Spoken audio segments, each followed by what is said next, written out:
আসসালামু আলাইকুম সম্মানিত প্রিয় দর্শক, সবাই কেমন আছেন? আশা করছি সবাই ভালো আছেন, আর আমিও আপনাদের দোয়ায় অনেক ভালো আছি। তো আজকে আমি একটা টপিকস নিয়ে আসলাম। সেই টপিকসটা হচ্ছে আমরা নিজেদের গুনাহগুলো কিভাবে মাফ করাই নিব আল্লাহর কাছ থেকে। আজকে এমন একটা ছোট্ট একটা দোয়ার কথা আমি আপনাদেরকে বলে দিব। এই দোয়ার আমলটা যদি করে, এই দোয়ার আমল করে যদি আপনি আল্লাহর কাছে মাফ চাইতে পারেন, আল্লাহ আপনার জিন্দেগির সব গুনাহ আল্লাহ মাফ করে দিবে। দেখেন, আমরা না মাঝে মাঝে হতাশা হয়ে যায়, মাঝে মাঝে দিশাহারা হয়ে যায় যে আমরা জীবনে এত বড় গুনাহ করেছি, এত জঘন্য জঘন্য পাপ করেছি, জেনা করেছি, সুদ খেয়েছি, গালি দিয়েছি, বিভিন্ন মানুষের নামে গীবত করেছি। এই গুনাহ কি আল্লাহ মাফ করবে? আজও কি আল্লাহ মাফ করবে? এরকম আমরা টেনশনে থাকি না? হ্যাঁ, আসলে টেনশন করাটাই স্বাভাবিক। কারণ কি জানেন? কারণ টেনশন কেন হবে না? টেনশন তো হওয়া উচিত। কারণ দেখেন, আমরা গুনাহ করতে করতে আমাদের দিলের ভিতরে একটা কালি পড়ে গেছে। আমরা আল্লাহর প্রতি কোনো ভয় নাই, আল্লাহ যে মাফ করতে পারে এই বিশ্বাসটাও আমাদের নাই, এই বিশ্বাসটাও আমাদের নাই। কারণ কি? কারণ গুনার জন্য হয়েছে সব কিছু। ঠিক আছে, তো এটা ভাবলে হবে না। আজকে ওই জগতে যদি আপনি থেকে থাকেন, ওই জগৎ থেকে আপনি বেরিয়ে আসেন, বেরিয়ে এসে আমি যে কথাটা বলতেছি মনোযোগ সহকারে শুনেন, আর এই কথাগুলো দিলের ভিতরে ঢোকায় নেন। আল্লাহ পাক বলছেন যে লা তাকনাতু মির রাহমাতিল্লাহ, লা তাকনাতু মির রাহমাতিল্লাহ। আল্লাহ যদি মাফ নাই করবে, এই কথাটা কেন বলবে? আল্লাহ যদি তার বান্দার গুনাহ মাফ যদি নাই করবে, তাহলে এই কথাটা কেন বলবে? আপনি আমারে বোঝান যে এই কথাটা কেন বলবে আল্লাহ? আল্লাহ বলেছে মানে কি? আল্লাহ মাফ করতে চান। আল্লাহ চান যে আমি আমার বান্দাদের মাফ করে দিই। আল্লাহ কখনো চান না আমার বান্দা জাহান্নামে যাক। আল্লাহ কখনো চান না আমার বান্দা কষ্টে থাকুক।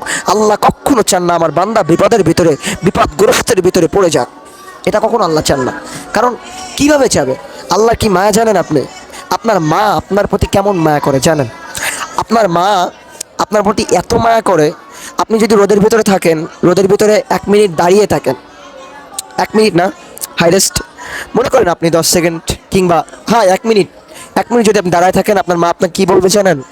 বাবা, ঘরের ভিতরে আয়, তুই এখানে থাকিস না, তোর তোর মাথা যন্ত্রণা করবে, তোর হয়তো জ্বর আসতে পারে, তুই ওখানে থেকে লাভ নাই, তুই চলে আয়। তুই চলে এসে তুই ছায়ার ভিতরে থাক, যাতে তোর কষ্ট না হয়। সাধারণ আপনি 1 মিনিট রোদের ভিতরে দাঁড়ানোর জন্য আপনার মা যদি এইটা বলতে পারে, তাহলে চিন্তা করেন তো ওই আল্লাহ পাক রব্বুল আলামিনের কাছে কত দয়া। 100 ভাগ দয়ার ভিতরে 1 ভাগ দয়া আল্লাহ পাক মানুষের ভিতরে বিলিয়ে দিয়েছেন, আর 99 ভাগ দয়া ওটা আল্লাহর কাছে রেখে দিয়েছেন। কার কাছে? আল্লাহর কাছে রেখে দিয়েছেন। তার মানে এতে বোঝা গেল যে আল্লাহর প্রচুর দয়া, প্রচুর। আল্লাহর কাছে শুধু এইটুকু বলতে হবে যে আল্লাহ, ভুল হয়ে গেছে, তুমি মাফ করে দাও, আমার আর কোনোদিন গুনাহ হবে না, আল্লাহ তুমি আমাকে মাফ করে দাও। আল্লাহ পাক আপনার গুনাহ, সমস্ত গুনাহ আল্লাহ মাফ করে দেবে। বিশ্বাস করেন, আল্লাহ মাফ করে দেবে। তো যাই হোক, যে দোয়ার কথাটা আমি বলতেছিলাম, এই জিকিরটা সকাল সন্ধ্যা বেশি বেশি করবেন। সুবহানাল্লাহ, আলহামদুলিল্লাহ, লা ইলাহা ইল্লাল্লাহু, আল্লাহু আকবার। এইটুক, সুবহানাল্লাহি আলহামদুলিল্লাহি ওয়ালা ইলাহা ইল্লাল্লাহু আল্লাহু আকবার।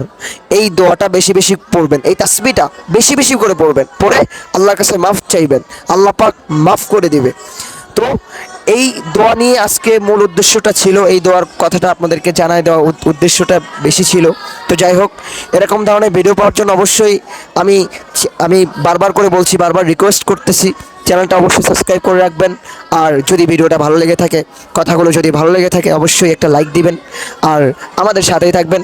এই চ্যানেলে আপনি কেমন টাইপের ভিডিও পাবেন জানেন? আপনি নামাজ কীভাবে পড়তে হয়, কোরআন তেলাওয়াত শোনানো হয় প্রত্যেক দিন। আমার এই চ্যানেলে অনেকগুলো কোরআন তেলাওয়াত আছে, শুনে আসতে পারেন। ঠিক আছে, চ্যানেলের ভিতরে ঢুকে সূরা রহমানের আছে, সূরা রহমানের 2য় পার্ট আছে। ঠিক আছে, আমার আরও একটা চ্যানেল আছে, ওই চ্যানেলেও কোরআন তেলাওয়াত আছে। তারপর ওই চ্যানেলে ইসলামিক ভিডিও ছাড়া হয়, ওই চ্যানেল লিঙ্ক আমি ডেসক্রিপশনে দিয়ে দিব। যারা ওই চ্যানেলে যেতে চান অবশ্যই যে সাবস্ক্রাইব করে আসবেন। ঠিক আছে, তো আজকের ভিডিওটা এই পর্যন্ত, এটাই ছিল মূল কথা।